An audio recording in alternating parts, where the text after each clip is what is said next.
시청자 여러분 안녕하십니까? 이슈를 더 쉽게 풀어드리는 더 뉴스 시작합니다. 민주당이 오늘 김남국 의원의 거액 코인 의혹에 대한 진상조사를 위해서 첫 회의를 가졌습니다. 태영호 의원과 김재원 최고위원의 징계를 마무리한 국민의힘은 열흘 만에 최고위 회의를 재개했습니다. 더 정치 시간에 풀어드리겠습니다. 정부가 지난 3월 중고차 허위 매물을 근절하기 위해 피해 의심 사례 제보를 받고 특별 단속에 나서기로 했는데요. 사기를 당하지 않고 중고차 잘 고르는 법, 중고차 콘텐츠 크리에이터와 함께 자세히 알아보겠습니다. 먼저 오늘의 주요 뉴스부터 보시겠습니다. 다음 달부터 코로나19 확진자 7일 격리 의무가 5일 권고로 전환되고 대형 병원을 제외한 모든 장소에서 마스크 의무가 해제되는 등 3년 4개월간 이어진 코로나19 사태가 사실상 종식됐습니다. 간호법 제정에 반대하는 의사와 간호조무사 등 13개 보건의료단체가 오늘 2차 부분 파업을 진행하고 있습니다. 주가 조작 의혹의 핵심에 서 있는 투자자문업체 나덕현 대표의 구속 여부가 이르면 오늘 밤 결정됩니다. 검찰은 나 대표의 최측근 2명에 대해서도 구속영장을 청구했습니다. 더불어민주당이 김남국 의원의 거액 가상화폐 의혹을 규명하기 위한 진상조사단을 꾸리고 오늘 첫 회의를 열었습니다. 김재원 최고위원과 태영호 의원의 징계를 마무리한 국민의힘이 열흘 만에 최고위 회의를 열고 김남국 의원의 가상화폐 의혹을 비판하면서 민주당에 대한 총공세에 나섰습니다. 국내 구제역이 4년 만에 발생했습니다. 처음에 2곳이었던 피해 지역이 지금은 3곳으로 늘어났습니다. 다음 달부터 코로나19 확진자 격리와 동네 병원 약국에서의 마스크 착용 의무가 해제되는 등 남은 방역 조치가 대부분 사라집니다. 방역 규제가 풀렸다고 해서 코로나19가 끝난 것은 아니지만 사실상 엔데믹, 즉 풍토병처럼 관리하는 단계에 접어들게 됐습니다. 취재기자 연결합니다. 신윤정 기자. 네, 사회 2부입니다. 네, 많은 분들이 체감하는 가장 큰 변화, 이 확진자 격리 의무 해제일 것 같습니다. 어떻게 조정됐습니까? 네, 지난 3년 4개월간 이어진 코로나19 위기 심각 단계가 다음 달 1일부터 경계 단계로 내려옵니다. 중앙방역대책본부는 조속한 일상 회복을 위해 코로나19 위기 단계 조정 로드맵의 1, 2단계 가운데 주요 방역 조치는 통합해 조기 시행하기로 했는데요. 먼저 확진자의 7일 격리 의무를 5일 권고로 전환하고 아프면 쉬는 문화 정착을 위해 사업장과 학교 등에 자체 지침을 마련할 것을 독려할 계획입니다. 또 주로 외래 환자를 대상으로 하는 의원급 의료기관과 약국에 남아있는 마스크 착용 의무도 해제되고 권고로 전환됩니다. 다만 입원 병실에 있는 병원급 이상 의료기관과 입소형 감염 취약시설에서의 마스크 착용 의무는 당분간 유지됩니다. 이 밖에도 감염 취약시설 종사자에게 주 1회 실시했던 PCR 선제검사 의무를 발열 등 증상이 있을 때만 시행하는 것으로 완화하고 대면 면회 시 입소자 취식도 허용하기로 했습니다. 또 입국 후 3일차에 권고하는 PCR 검사도 계획대로 종료됩니다. 방역당국은 고시 개정 등 행정 절차가 빠르게 완료되면 위기 단계 경계 하향 이전이라도 방역 조치 조기 완화를 검토하겠다고 밝혀서 이르면 이달 안에 시행될 가능성도 있습니다. 지금까지는 증상이 있을 경우에 무료로 받아왔었는데요. 코로나19 검사비, 입원비 지원은 어떻게 됩니까?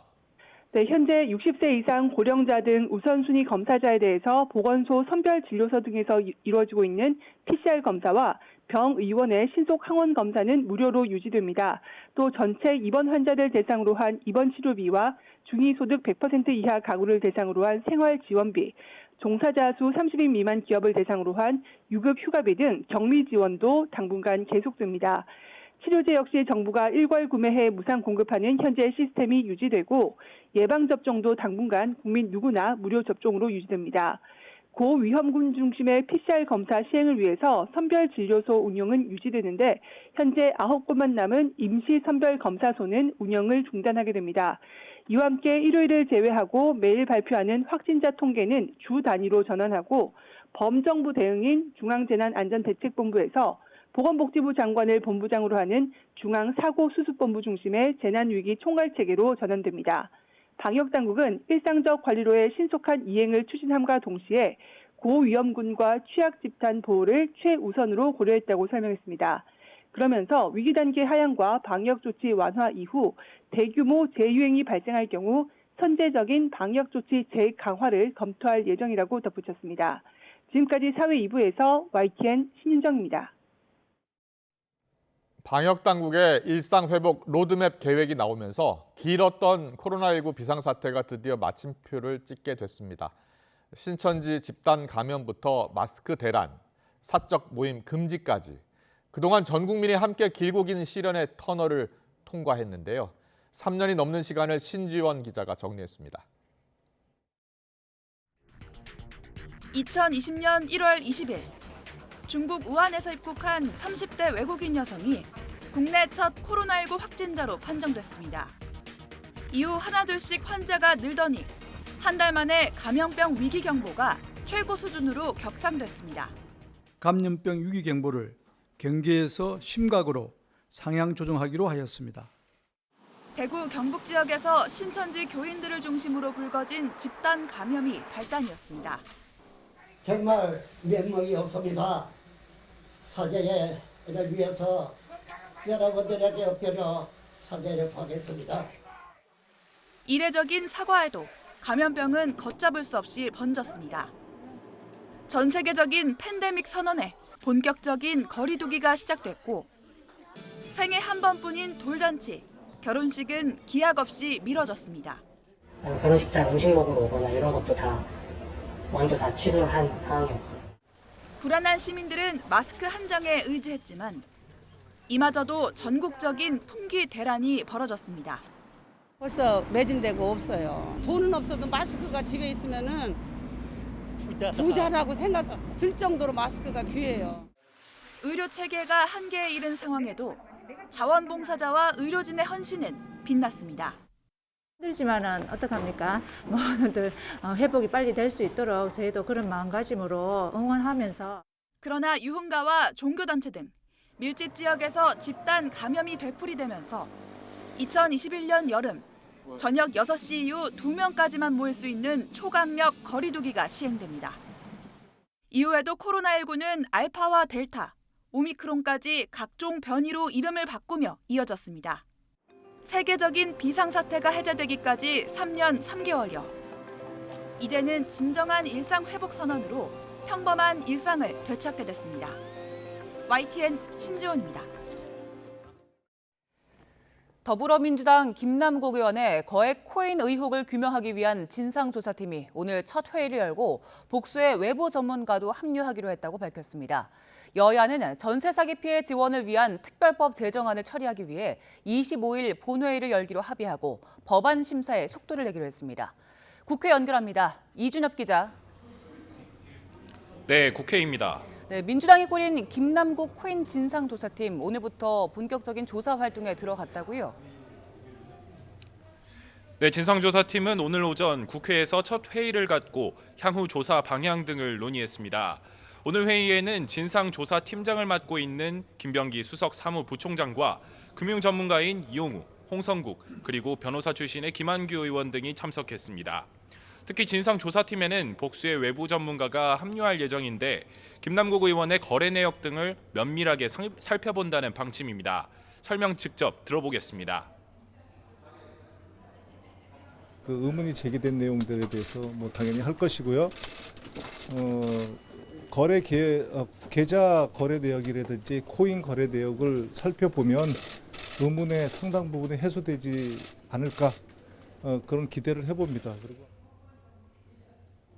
민주당은 또 가상자산을 공직자 재산신고 대상에 포함하는 방향으로 공직자윤리법 등을 개정하겠다고 밝혔습니다.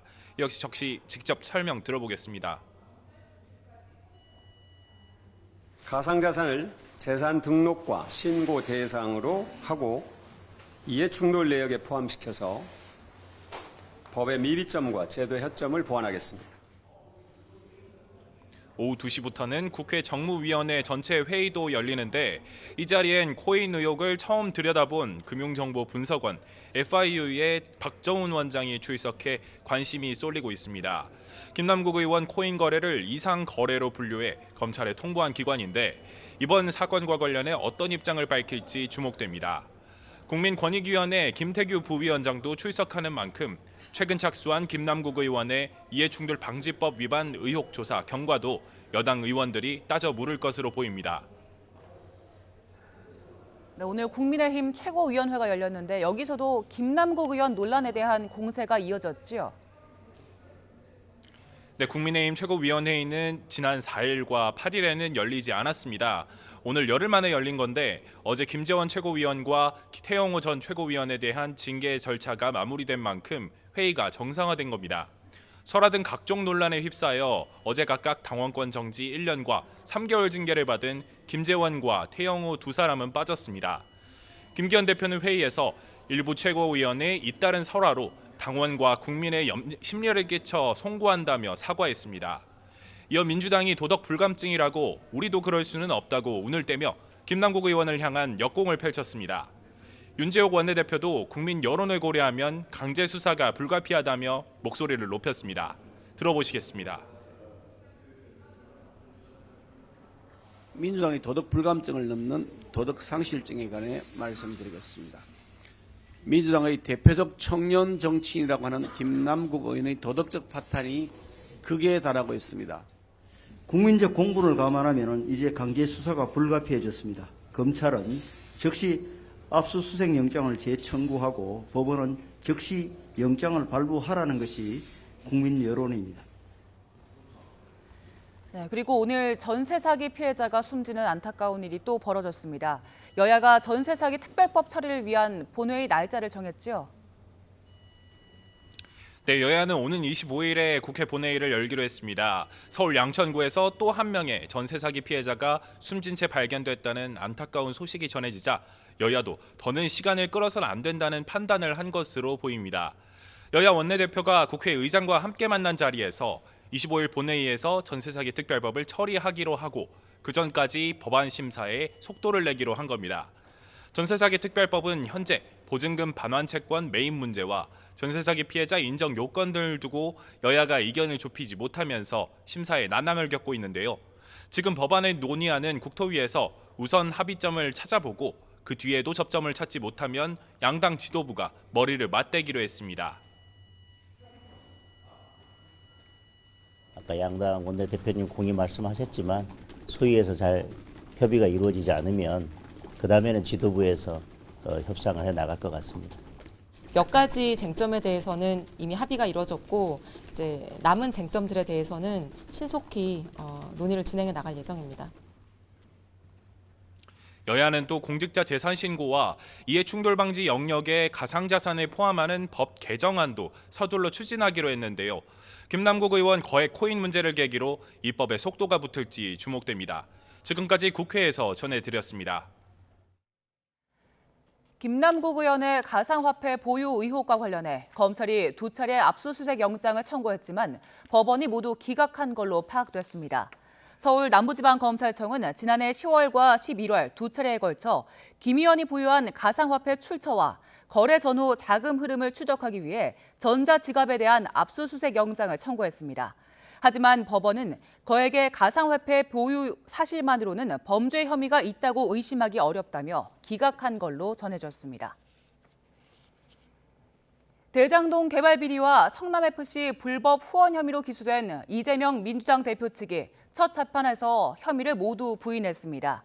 이 대표 측 변호인은 서울중앙지방법원에서 열린 배임 혐의 등 첫 공판 준비기일에서 이 사건은 유동규 전 본부장이 남욱 변호사 등 민간 업자들과 결탁한 사건이라며 이같이 밝혔습니다.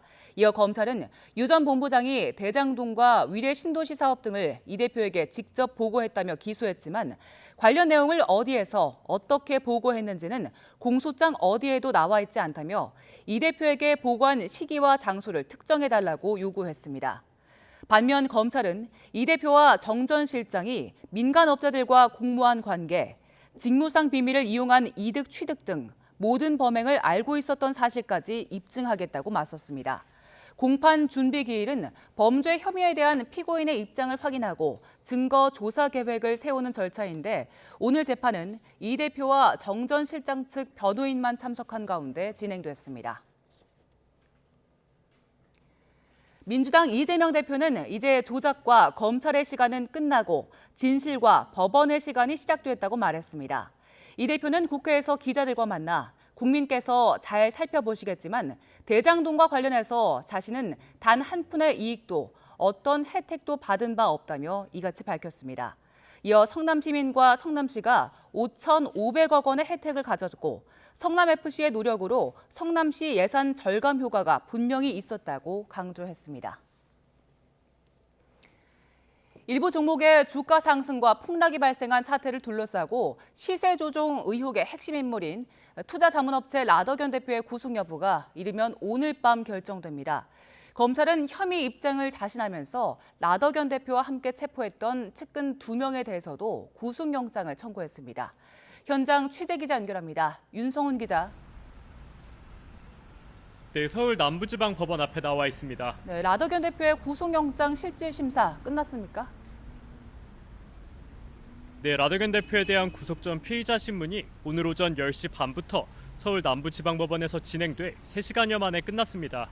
검찰이 확보한 자료도 방대하고 라 대표도 그동안 YTN과의 인터뷰에서 주가 조작과 폭락 책임에 대해 부인해온 만큼 양측이 치열하게 공방을 벌인 것으로 보입니다. 라 대표는 신문을 마친 뒤 어떤 부분을 소명했는지 해외 자산 은닉 의혹에 대해선 어떤 입장인지를 묻는 취재진 질문에 아무런 말을 하지 않고 법원을 빠져나갔습니다. 직접 들어보시겠습니다.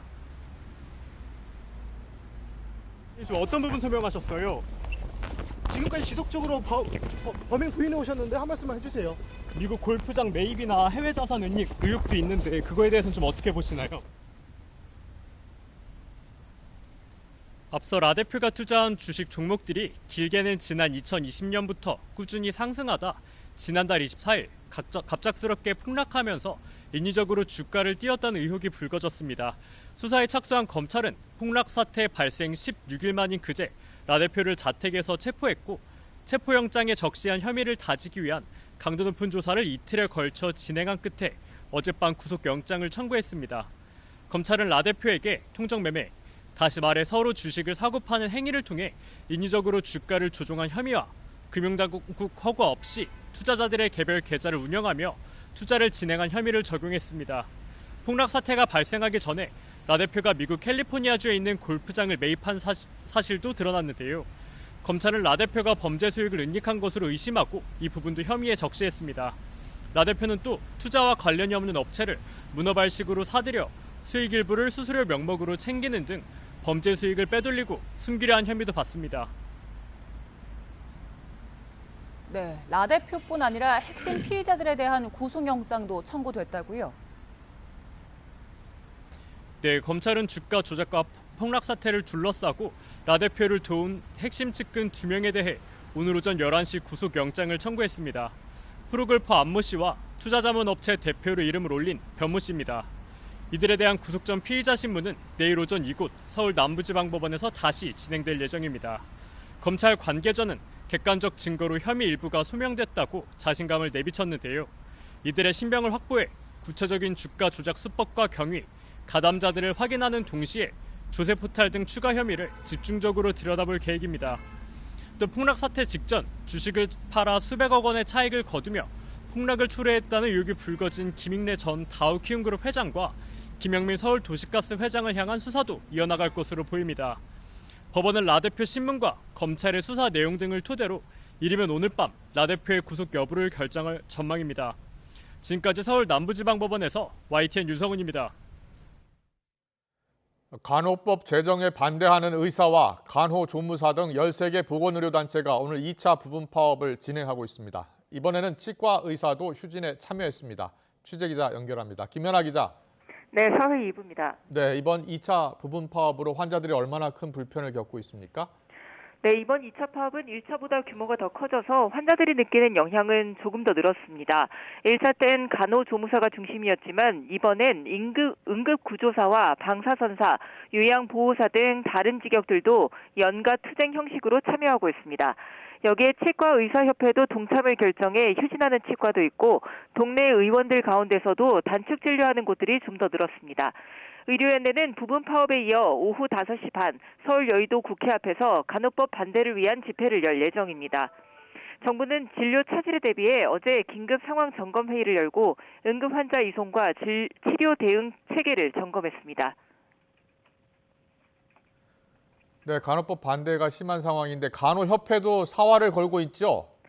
네, 간호협회도 장외투쟁 중입니다. 이미 9일부터 간호협회장 등 임원 5명이 간호법 공포를 요구하면서 무기한 단식 중인데 간호법을 공포하거나 제2를 요구하는 시한은 오는 19일까지입니다. 하지만 의협 등은 대통령이 거부권을 행사하지 않으면 17일 총파업에 나서겠다고 경고했는데요. 정리하면 간호협회는 간호법을 거부하면 단체 행동 가능성을 시사했고 간호협회를 제외한 직역들은 간호법을 거부하지 않으면 총파업을 하겠다고 해서 어느 쪽으로 결론이 나든 결국 환자들이 피해를 볼 거란 우려가 커지고 있습니다. 이런 가운데 대한전공의 협의회는 간호법이 통과돼도 처우 개선은 불가능하다면서 1인당 환자 수를 줄이고 처우를 개선하려면 간호인력 인권법이 더 중요하며 이를 위해 함께 싸우겠다고 밝혔습니다. 지금까지 사회 2부에서 YTN 김연아입니다.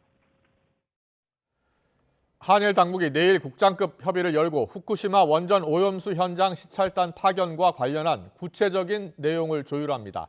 외교부는 양국 정부가 한일 정상회담 합의 이행을 위해 후쿠시마 오염수 관련 국장급 회의를 내일 서울에서 연다고 밝혔습니다.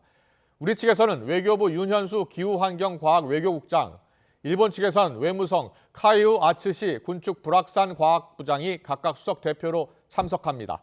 양측은 오는 23일에서 24일 현장을 방문하는 한국 전문가 시찰단의 일정과 이들이 둘러볼 시설 등을 구체적으로 조율할 계획입니다. 수도권에서 빌라 등 주택 천여 채를 보유한 빌라 사기꾼 전세 사기 피해자 가운데 한 명이 자택에서 숨진 채 발견돼 경찰이 수사에 나섰습니다. 서울 양천경찰서는 지난 8일 오후 4시 40분쯤 목동에 있는 빌라에서 30대 여성 A씨가 숨져 있다는 신고를 접수했습니다. 경찰 조사 결과 A씨는 방 안에 누워있는 채 발견됐고 현재까지 타살 혐의점이나 극단적 선택을 한 정황은 발견되지 않았습니다. A씨는 재작년 6월 숨진 빌라 사기꾼 40대 김모 씨와 전세 계약을 맺었다가 보증금 3억 원을 돌려받지 못한 전세 사기 피해자인 걸로 전해졌습니다. YTN이 보도한 서울 은평구 빌라 100채 규모의 전세 사기에 대해 경찰이 수사에 들어갔습니다. 그런데 이 임대업자가 법인과 본인 자식의 명의로도 부동산 매물을 가지고 있다는 사실이 추가로 드러났습니다. 확인된 오피스텔 매물만 70채 가까이 됩니다. 권준수 기자가 취재했습니다. 서울 은평구 녹본동에 있는 오피스텔. 이곳의 2층부터 5층까지 모두 12세대가 법인 한 곳의 소유입니다. 이 법인의 대표이사는 임대업자 이모 씨. 은평구에 빌라 100채 정도를 갖고 있다가 보증금을 반환하지 못해 경찰 수사를 받는 인물입니다. 역시 이 오피스텔 세입자들에게도 보증금을 돌려주지 못하고 있습니다. 나간다고 얘기를 했죠. 일단은 저희는 나가겠다. 세입자가 다시 들어와야 돈을 돌려주겠다 했는데 일단 경매가 잡히니까 당연히 경매가 잡혀있으니까 세입자는 안 들어오고. 바로 옆 동네 역촌동에 있는 오피스텔. 이 씨는 여기서도 전체 28세대를 법인과 아들 명의로 사들였습니다. 법인 명의로 거의 오피스텔은 전부 다 매입을 하신 걸로 알고 있어요. 대표이사로 되어 있기 때문에 계약은 본인이 오셔서 다 진행을 하셨고. 은평구에서 이 씨가 거래한 매물 중에 법인과 두 아들 명의로 돼 있는 오피스텔과 아파트 등을 세보니 모두 70채에 달했습니다. 본인 명의로 된 빌라까지 합치면 이 씨가 소유한 매물은 170채에 달할 것으로 보입니다. 전문가들은 이 씨가 세금을 줄이려는 꼼수로 보인다고 지적합니다. 법인세율은 개인 소득세율에 비해 현저히 낮기 때문에 임대사업은 물론 임대주택 양도에 대한 세금 또한 법인세가 개인 소득세보다 훨씬 줄어들게 됩니다. 그렇게 보유주택 수가 많아질수록 일반적으로 법인사업자가 유리하다고 할 수 있습니다. 특히 종합부동산세 부담을 회피하기 위해 소유주택을 두 아들 명의로 분산시켰습니다. 이 씨는 현재 약 3억 원대 세금을 체납하고 대출금까지 연체한 상태로 이들 세입자 역시 보증금을 돌려받지 못할 가능성이 큽니다. 세입자들은 보증금 반환 소송을 냈지만 불안함에 밤잠을 이루지 못합니다. 정말 진짜 하늘이 무너지는 생각이 들었죠. 그냥 저는 계속 살면 된다고 생각을 했는데 경찰은 이 씨가 법인과 차명으로 계약한 오피스텔에 대해서도 전세 사기 혐의를 적용해 조사할 방침입니다. YTN 권준수입니다.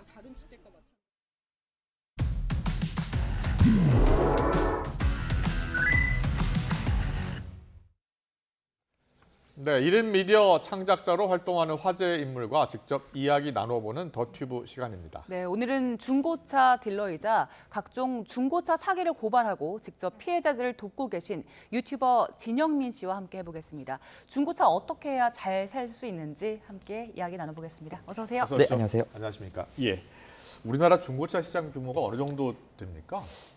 일단은 이 회원사, 이 매매 상사만 따져보면은 약 5,600개의 매매 상사가 있고요. 그리고 지금 현재 중고차 매매업 종사원 수는 약 4만 명 정도 등록이 돼 있습니다. 그리고 현재 지금 이 매매 상사의 상품용으로 등록돼 있는 차량들이 약 36만여 대 정도 등록이 36만 대 등록 돼 있습니다. 한 해 몇 대 정도 거래됩니까? 일단은 이제 2022년 기준으로는 지난해. 지난해에 약 252만 대가량 판매가 되었습니다. 중고차가 보통은 요즘 봄철에서 초여름에 가장 많이 팔린다고 하는데 그게 왜 그런 겁니까? 중고차가 판매가 잘 된다는 건 이제 그 시즌인데 활동량이 많아질 때거든요. 예, 겨울은 춥고 이제 봄이 되고 여름이 되면서 날씨가 풀리고 이제 많은 사람들이 움직이다 보니까 차를 사야겠다, 바꿔야겠다.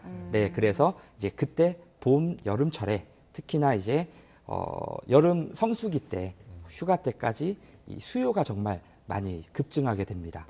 네, 그래서 그때는 이제 중고 자동차가 이제 감가율이 조금 보합세 많이 안 떨어지고요. 예, 그리고 겨울철 되면은 이제 차가 이제 수요량이 조금 줄어들면서 예, 그때 중고차 가격이 또 많이 떨어지고 그리고 이제 해가 바뀌는 거 연식이 하나 떨어질 거를 많은 분들이 염려하시다 보니까 그때는 이제 중고차 판매량이 조금 줄어들게 그러면은 됩니다. 가격이 조금 합리적인 때 사려면 겨울에 사는 게 좋은 건가요? 가격이 합리적으로 사시는 거는 이제 한 1, 2월 정도에 사시는 게, 왜냐하면 겨울에 10월, 11월, 12월 달에 가격이 그때 감가가 좀 많이 돼요. 그래서 1월 달, 2월 달에 구매를 하시는 게 이제 가장 이제 가격 좋을 때 사시는 게 그러면 아닐까. 지금은 중고차가 좀 비쌀 때네요? 5월, 6월, 7월. 예, 지금은 감가가 조금 덜 되고 있을 때입니다. 예. 그러면 살 때는 1, 2월에 사고 팔 때는 또 여름에 파는 게 좋겠네요? 팔 때는 이제 한 9월 정도, 8, 가을에. 9월 정도. 예, 그리고 좀 한 7월 정도. 왜요? 왜냐면은 이제 10월, 11월, 12월 달에 감가 폭이 확 올라가기 때문에 네, 그리고 7, 8, 9월에도 이 중고차 매매업자들이 그 차량을 구매했을 때 좀 빨리 팔아야겠다, 이 금액은 받을 수 있겠다 이렇게 예상을 하고 매입을 하기 때문에 이 겨울 때보다는 그래도 좀 가격을 잘 받을 수 있을 때가 7, 8, 9월이지 않을까. 네. 신차와 비교해서 최근 중고차 시세는 어떻습니까? 이번 코로나를 겪으면서 이 신차 출고 자체가 대기 기간이 정말 길었었어요. 그러다 보니까 출고 기간이 길어서 중고차를 찾아주시는 소비자분들이 정말 많아졌습니다. 그래서 이제 수요가 너무 높아지다 보니까 중고차 가격이 많이 떨어지지 않았습니다. 네. 신차 가격을 역전하는 경우도 있었거든요. 그렇군요. 얼마 전에 정부가 중고차 허위 매물 피해본 분들이 많아서 신고도 받고요. 특별 단속에 나서기도 했잖아요. 실제로 허위 매물 등록 또 사기가 많습니까? 네, 제가 이 중고차 유튜브 채널을 2018년도부터 시작을 했습니다. 그때 당시에 이제 이 중고차도 현금 영수증이 의무화가 됐었습니다. 그래서 이 허위 매물을 판매하게 되면 그 판매한 금액하고 구매한 금액을 딱 확인할 수 있었기 때문에 그때부터 허위 매물을 제가 잡기 시작했는데 그렇군요. 근데 그때 당시에는 정말 허위 매물이 정말 많았어요. 요즘에는 그래도 이제 계속해서 제도 장치가 많이 이제 만들어지고 또 이제 특별 단속 기간도 있고 하다 보니까 많이 줄어든 상황입니다. 그렇군요. 사실 그 허위 매물을 잡거나 미끼 매물을 잡는다는 게 쉬운 일이 아닌데 직접 이렇게 나서게 된 계기가 있습니까? 네, 뭐 방금 전에 제가 말씀을 예. 드렸다시피 이제 2018년도에 예. 현금 영수증이 의무화되면서 그 허위 매물 딜러들이 얼마에 팔았는지를 알 수 있게 예. 됐고 그리고 실제로 정말 열심히 하시는 분들한테 피해가 많이 오고 있었습니다. 네. 예를 들어서 저희가 판매하려고 하는 차가 예를 들어 2천만 원인데 예. 허위 매물 업자들이 우리 차를 500만 원, 600만 원에 올려놓고 그리고 저희는 2천만 원에 팔아야 되는데 뭐 여기서 600만 원에 봤다 이런 전화를 우리가 많이 받게 되다 보니까 그렇군요. 네. 예. 그리고 알겠습니다. 그래서 저희가 이제 피해자분들의 사연을 좀 꼽아봤습니다. 그래서 먼저 영상을 보고서 더 여쭤볼게요. 네. 근데 우연히 인터넷으로 이렇게 보다 보니까 정부지원센터라고 저금리로 대출을 해준다고 나와서 전화를 했어요. 그랬더니 대환 대출이 가능하다고. 그래서 나는 2,800만 원이 필요하다. 5,520만 원이 들어온 거예요. 그래서 전화를 했죠. 왜 이렇게 많이 들어왔어요? 그랬더니 그렇게 얘기를 하는 거예요. 자산은 잡힌 게 하나도 없으니 이 차를 3개월 동안만 보유하고 있으면 지금 이자가 19.9%인데 3% 후반대에서 4% 초반대로 이율을 낮춰주겠다고 그래. 4개월이 지났는데 어떻게 되냐 그러면 자꾸 부결났대요. 내가 필요한 거는 설상 2,800만 원밖에 안 됐는데 결과적으로는 지금 한 7천만 원 돈이 빚이 생긴 거예요. 또 돈 갚는 날인데 그때까지 살 수 있을까? 저게 무슨 말이에요? 그러니까 2,800만 원은 필요한데 더 많은 돈을 빌려준 거예요? 그런데 빚은 더 늘어나고요? 좀 쉽게 설명해 주세요. 네. 중고차 대환 대출에 관한 내용입니다. 네, 네. 이 중고차 대환 대출은 자동차가 필요가 없으신 일반 대출이 필요하신 분들이 예. 이제 대출 업체에 전화를 했는데 지금 당장 높은 한도로 그리고 저금리로 대출이 발생이 안 되니까 예. 중고차를 구매해서 할부로 구매를 해서 예. 재산을 잡자. 그렇게 해서 그걸 담보로? 예. 그래서 재산을 잡으면 이제 3개월이 지났을 때 높은 한도로 저금리로 대출을 실행할 수가 있다라고 하면서 네.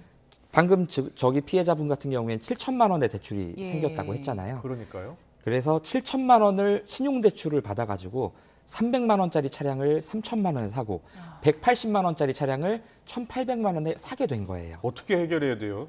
완전 사기당하신 거잖아요. 예, 사기당한 거죠. 네. 네, 그래서 제가 그 대환대출 대부업체에 거기 찾아가가지고 이제 뭐 찾아가기도 하고 예. 그리고 이제 환불을 이제 약속을 받았었습니다. 그래서 저 피해자분은 예.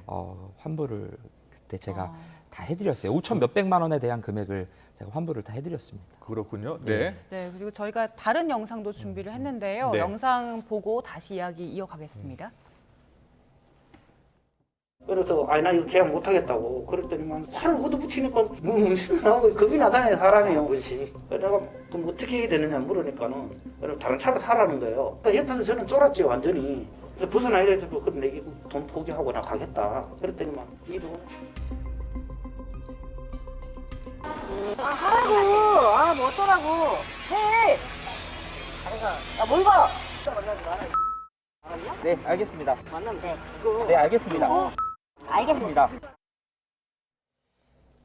실제로 허위 딜러 허위 매물 딜러와 만나다 보면 좀 위험한 순간들도 많을 것 같아요. 저희가 지금 본 영상도 그랬고요. 네. 일단은 이제 허위 매물 업체는 또 네. 이제 많은 사람들이 같이 예. 움직이다 보니까 예. 조직적이거든요. 예. 그리고 이제 본인들 주머니에서 이제 본인들이 수익을 만들어낸 거를 갑자기 토해내야 되는 상황이다 보니까 예, 예. 그게 이제 유튜버인 저로 인해서 환불을 해줘야 되는 입장이다 보니까 화를 조금 많이 내고 욕도 좀 많이 저분은 하고. 환불을 받았습니까? 예, 받았습니다. 예. 자, 피해자들이 저런 피해가 발생하면 보통 이제 경찰을 찾아가기도 하고요. 국가기관들이 있잖아요. 그런데 국가기관에 먼저 신고를 하면 신속하게 처리가 어려운가 보죠?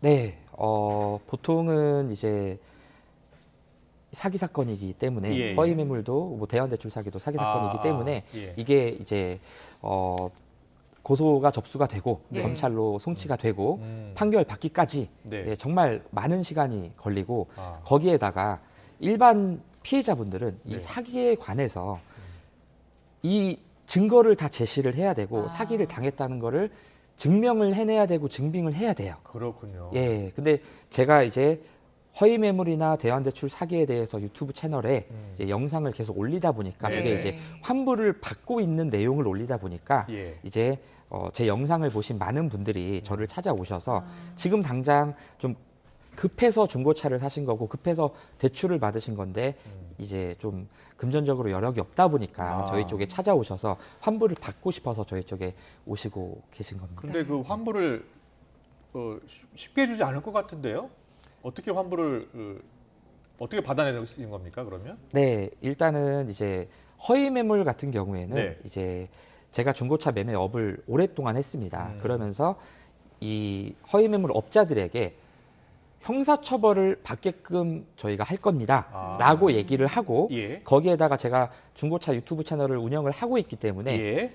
이제 이 허위 매물 하는 내용 자체를 방송에 내보내겠다 유튜브 네. 채널에 네. 이제 그렇게 되다 보니까 한 번, 두 번 이제 환불을 받기 시작한 게 예. 어떻게 보면은 중고차 업계에서는 제가 조금 유명해져서 아. 그래서 이제 진영민 중고차에서 왔다 하면은 그냥 환불을 해주는 그렇군요. 상황이 됐습니다. 아, 그렇군요. 예. 예. 저희가 그 구제를 받은 분들의 이야기를 들어봤는데 만약에 내가 피해자가 됐다라는 걸 인지하게 되면 어떤 증거를 챙겨야 됩니까?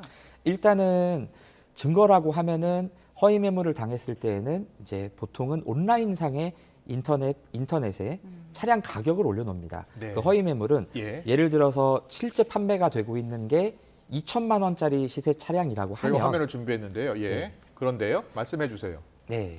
근데 인터넷에는 약 500만 원, 700만 원에 올려놓는 거예요. 아. 그러면은 그 올려놓은 내용 자체를 캡처를 해놓고 예. 그리고 그 허위 매물 딜러들과의 그 500만 원, 600만 원에 주겠다라는 예. 문자 내용이나 통화 녹음 이런 걸 갖고 계셔야 되는데 일반 소비자분들이 허위 매물을 당할 줄 모르고 가시다 보니까 그러니까요. 그런 증거를 못 만들어 놓으시는 거예요. 사러 예. 갈 때부터 준비를 하고 가야겠네요. 그렇죠. 근데 그걸 만약에 준비해 놓은 분들도 그 허위 매물 딜러들이 뭐 이제 보험 가입해야 된다, 할부 진행해야 된다 예. 하면서 핸드폰을 뺏어가서 다 기록을 지워버립니다. 그렇습니까? 네. 예. 자, 그렇다면 이제 피해를 당하지 않기 위해서 몇 가지 지금 방법을 가르쳐 주신 거예요. 네. 그렇죠? 가서 실제로 좋은 차가 쌀 리는 없잖아요. 맞아요. 예. 네. 어떻게 하면 사기를 안 당하는지 그 방법을 몇 가지 좀 노하우 가르쳐 주세요. 네. 일단은 이제 허위 매물을 당하시지 않는 게 최우선이고요. 네. 예. 이제 너무 싼 것은 예, 접근하지 않는 게 좋겠네요. 네, 시세에 맞는 금액을 보시는 게 일단 처음부터 맞는 겁니다. 그리고 그럼 신차 대비 얼마가 적정한 가격인 거예요? 이게 중고차는 신차 대비 얼마라고 하기보다는 예. 신차 대비 선호도에 따라서 가격이 대략 시세가 측정이 되고 있습니다. 네. 근데 이제 그 시세보다도 훨씬 낮은 금액. 누가 연식이 생각해도 다르고 키로수가 다르니까요. 예, 연식 주행 거리에 대비해서 너무 저렴하게 나와 있는 허위 매물을 조금 피하시는 게 일단은 그게 첫 번째고. 첫 번째고요. 예. 그리고 두 번째는 이 차량의 상세 내용. 예를 들어서 이 차가 전손 내역이 있는지 그리고 침수 내역이 있는지, 뭐 렌트 용도 네. 이력이 있는지를 알아보실 수 있는 게 이제 카히스토리라는 게 있습니다. 일반인 누구도 다 조회를 해보실 카히스토리. 예, 카히스토리. 예. 네, 카히스토리를 조회해 보시면 네. 이 차가 언제 사고가 났었고 인터넷에서 다 조회할 수 있어요? 예, 가능하세요. 알겠습니다. 그리고 뭐 보험 사고는 언제 있었고 보험 금액은 얼마가 나갔고까지 하나하나 다 나오고 있습니다. 네, 또 그리고요. 마지막으로 이제 우리 대국민 자동차 포털이라고 국토부에서 운영하고 있는 홈페이지가 있어요. 네. 거기 들어가서 본인이 구매하시려고 하시는 차량 번호만 검색을 해보면 이 차가 이제 매매 상사에 등록이 돼 있는 상품용 차량이다라고 딱 나와 있어요. 좋은 정보예요. 다시 한번 말씀해 주세요. 거기 어디예요? 네, 대국민 자동차 포털. 대국민 자동차 포털. 대국민 자동차 포털. 예, 이제 국토부에서 네. 운영하고 있는 홈페이지입니다. 네. 거기 들어가셔가지고 차량 번호만 검색하셔도 이게 정말로 중고차 상품용으로 등록된 차인지 예. 알아보실 수가 있기 때문에 이 허위 매물들은 보통 이렇게 등록이 안 돼 있는 차들이거든요. 예. 네. 알겠습니다. 요즘에 뭐 대기업들도 중고차 시장에 뛰어들었고요. 온라인으로 또 차를 구매하는 분들도 많이 늘었다고 하더라고요. 네. 자, 온라인 구매 괜찮은 겁니까? 보통은 이제 거기 보증 이렇게 씌여 있던데. 네, 중고차입니다. 타던 차입니다. 예. 그러다 보니까 온라인 구매가 이렇게 아직 많이 활성화되지는 않았어요. 왜냐하면 많은 분들이 중고차다 보니까 직접 실물 보고 구매해야겠다라고 생각하시는 분들이 예. 많이 계신데 네. 그래도 지금 이제 코로나 시대를 겪으면서 비대면 거래가 많이 점점 활성화되고 있잖아요. 그러다 보니까 이제 온라인 이제 업체 판매하려고 하는 업체들도 좀 이제 자동차에 대해서 좀 많은 혜택 그리고 사후 AS도 꼼꼼하게 해주면서 많은 분들한테 신뢰를 좀 많이 주게 되면 네. 또 이제 온라인 거래도 더 많이 이제 활성화되지 않을까 싶습니다. 네, 뭐 10년 넘게 경력이 있어서 아주 쉽게 잘 설명해 주신 것 같습니다. 중고차 잘 고르는 법 배웠습니다. 자동차 딜러 유튜버 진영민 씨와 함께했습니다. 고맙습니다. 감사합니다.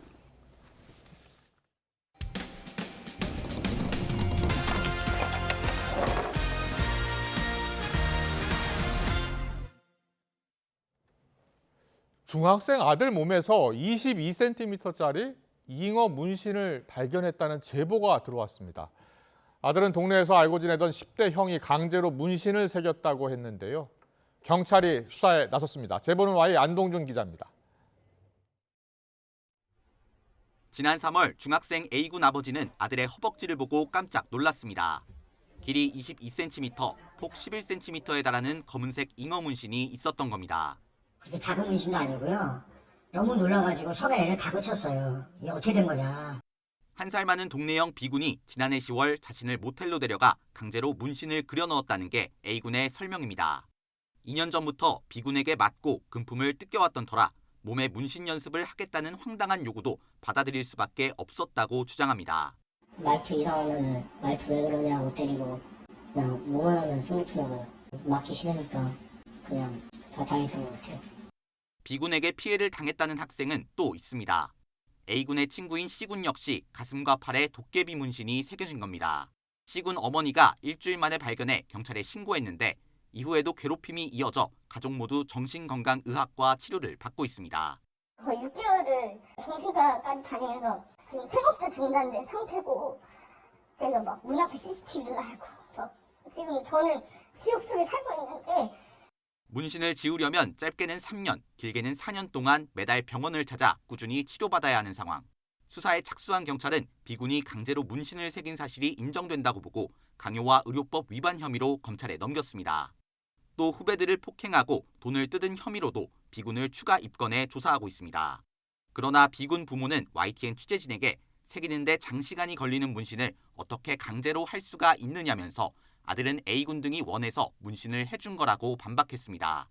그러면서 이미 송치된 강요 혐의와 관련해 다툼의 여지가 있다며 검찰에 재수사를 요청하는 의견서를 제출했다고 밝혔습니다. 이어 B군이 C군을 때린 적도 없었다며 경찰 수사가 편파적으로 진행된 탓에 강요 혐의가 적용된 거라고 덧붙였습니다. YTN 안동준입니다.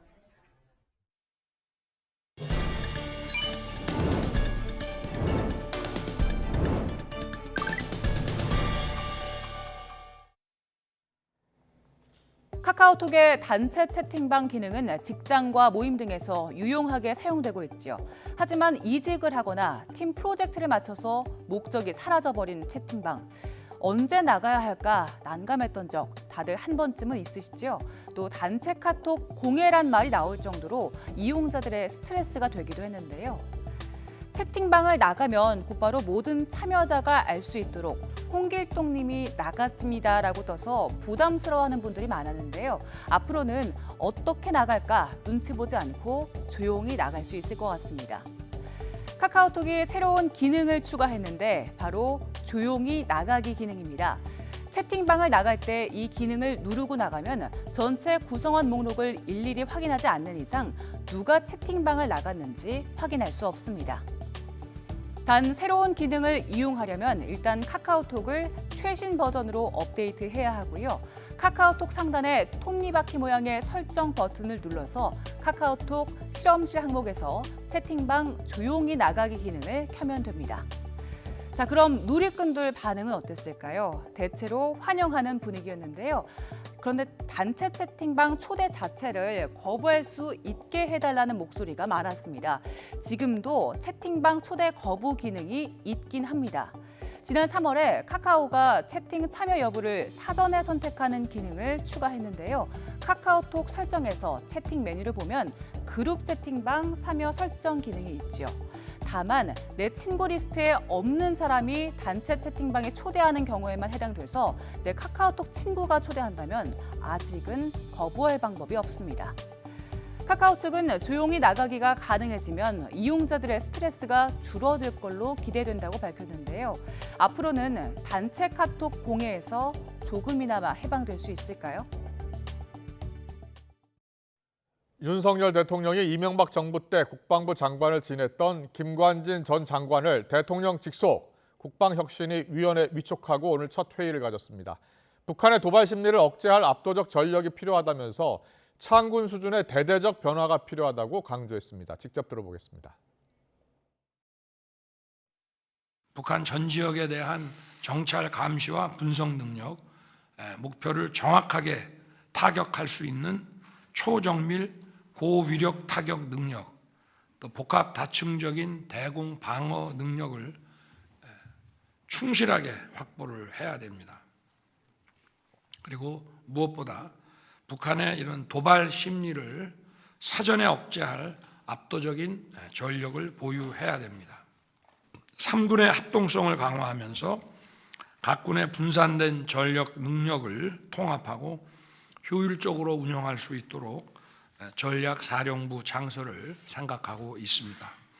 제2의 창군 수준의 대대적인 변화가 있어야 싸워서 이길 수 있는 전투형 강군을 만들어서 국민에게 신뢰를 줄 수가 있습니다. 북한이 학교에서 디즈니 애니메이션으로 영어 회화를 가르치고 있다고 미국의 북한 전문 매체 NK뉴스가 보도했습니다. 지난주 북한 조선중앙방송이 방영한 다큐멘터리에는 평양에 있는 한 엘리트 학교 교실에서 10대 학생들이 2013년 디즈니의 흥행작 겨울왕국을 한글 자막과 함께 시청하고 칠판엔 대사가 영어로 적혀 있는 장면이 나옵니다. 이 다큐멘터리는 김정은 북한 국무위원장의 동료로 영어 수업의 방식을 바꿨다고 설명하고 있습니다. NK뉴스는 이와 관련해서 통제된 학교에서 미국 영화를 수업 보조제로 사용한 것을 두고 북한이 해외 미디어 규제를 완화한 것으로 볼 수는 없다고 분석했습니다. 군 당국이 병사들의 휴대전화 소지 시간을 아침 점호 이후부터 밤 9시까지로 늘리는 시범 운영을 확대 시행합니다. 현재 평일은 일과 후인 저녁 6시부터 밤 9시, 휴일은 오전 8시 반부터 밤 9시까지만 사용할 수 있습니다. 국방부는 병사의 휴대전화 소지 시간을 아침 점호 이후부터 밤 9시까지 확대하는 방안에 대해 오는 7월부터 6개월 동안 전 군의 약 20%에 해당하는 부대에서 시범 운영한다고 밝혔습니다. 이번 시범 운영 결과는 이르면 내년부터 전 군에 확대 적용될 전망입니다. 봄보다는 초여름에 가까운 날씨가 이어지고 있습니다. 현재 서울 기온은 26.6도까지 올라서 예년 기온을 5도나 웃돌고 있는데요. 낮 동안에는 반소매 차림도 어울리지만 퇴근길 무렵에는 날이 금세 쌀쌀해집니다. 감기에 걸리지 않도록 옷차림에 유의하시기 바랍니다. 내일도 중부지방은 대체로 맑겠지만 남부지방은 하늘빛이 다소 흐리겠고요. 내일 밤부터 모레 아침 사이 남해안과 제주도에는 5mm 안팎의 비가 살짝 지나겠습니다. 내일 아침 기온은 오늘과 비슷하거나 조금 더 높겠습니다. 내일 서울 아침 기온 14도, 대전 12도, 대구는 11도로 출발하겠습니다. 한낮 기온은 오늘보다는 조금 내려가겠지만 여전히 예년 기온을 다소 웃돌겠습니다. 내일 낮 기온 서울이 14도, 대전과 대구, 광주 모두 24도가 예상됩니다. 주말 동안에도 예년보다 따뜻한 날씨가 이어지겠습니다. 다만 일부 내륙 지방에는 대기 불안정으로 인한 소나기가 지날 가능성이 있겠습니다. 지금까지 날씨 정보였습니다. 민주당이 오늘 김남국 의원의 거액 코인 의혹에 대한 진상조사를 위해서 첫 회의를 가졌습니다. 태영 의원과 김재원 최고위원의 징계를 마무리한 국민의힘은 열흘 만에 최고위 회의를 재개했습니다. 잠시 뒤 더 정치 시간에 풀어드리겠습니다.